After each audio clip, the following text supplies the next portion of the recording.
Pemerintah berencana mengganti nama sebuah jalan di Jakarta menjadi Jalan Mustafa Kemal Atatürk, Presiden pertama Turki. Langkah ini merupakan aksi balasan terhadap keputusan pemerintah Turki menggunakan nama Presiden pertama Indonesia, Soekarno, sebagai nama ruas jalan di depan KBRI Ankara.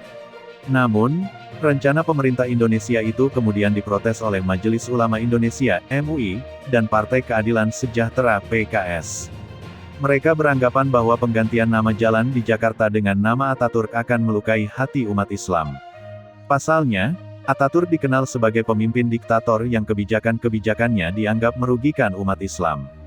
Di antara kebijakan Atatürk adalah mengubah Masjid Hagia Sophia menjadi museum, mengganti azan berbahasa Arab menjadi bahasa lokal, dan melarang penggunaan jilbab di sekolah dan kantor pemerintah, ujar Ketua Dewan Pimpinan Wilayah PKS DKI Jakarta, Hoirudin.